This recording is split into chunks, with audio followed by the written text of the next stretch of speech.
Friends, good afternoon. It's Valerie here. Hello, hello, hello, hello. Two flippant phrases that work for me. Hi. Whenever I do this live from a computer, I can't tell when I go on live. One day I'll get it. Hi, I'm Valerie Ling. I am a clinical psychologist and very often come to talk to people about getting more energy, feeling less tired, feeling less burnt out. And I wanted to share with you two phrases that have been really helpful for me lately that's come across as being quite flippant. However, they work in my head.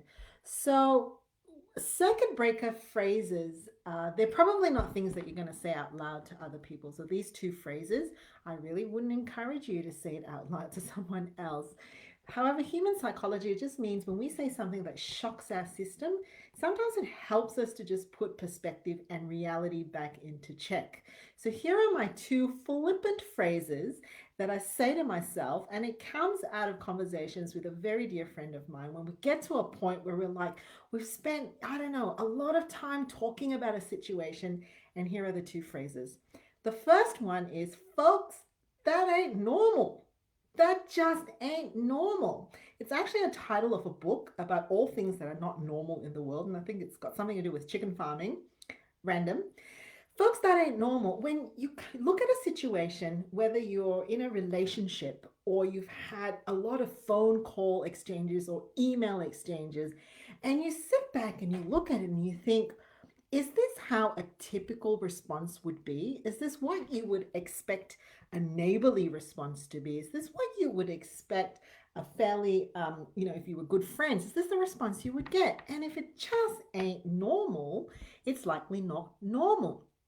For us as psychologists, it's a disproportionate response to a typical situation, right? So if, for example, this happens a lot in the shopping center these days, you're at the boom gate and like the thing hasn't even moved up and people are honking, and you can feel really regretful or apologetic, or on the flip side, if you're a little bit more like me, really angry and want to flip into car rage, and you look at it and you think, folks, this just ain't normal.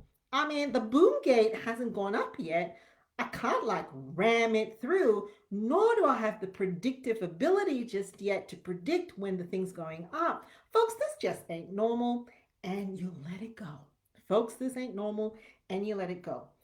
The other really helpful flippant phrase that I have, and I probably have been using this one a lot more, is ain't nobody got time for that. Ain't nobody got time for that. Okay, this is a really helpful phrase to have.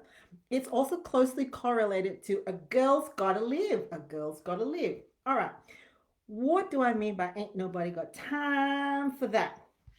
This is a phrase that often comes into play when you realize that people are, or someone is demanding something from you, and you've tried and you've tried and you've gone into some kind of communication warp tunnel bubble, and it just seems to be like this, and it's never enough, right? You can try the rational approach, you can try the empathic approach, you can plead, you can try a lot of things, and it's just not connecting.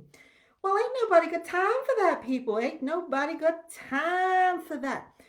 If it's taking an inordinate amount of time to make a simple request or to make a simple fact known, you can just simply move on, because if a relationship is mutual, then mutual amounts of energy are going to be invested. If a relationship is mutual, then there will be a give and take. There will be a pursue and pursue back, right? But if you're trying to make something work and you have to surrender and sacrifice and dig a hole in the ground, bury yourself, reach out your hand and say, here I am, ain't nobody got time for that. So my two favorite phrases at this point in time, I do not recommend you say it out loud. The psychologists say, put a filter on. You can think it. It doesn't mean you have to say it, but it might just help you get out of a web of really complicated situations where you're just putting in a lot more than you need to. Because ain't nobody got time for that. Catch you later.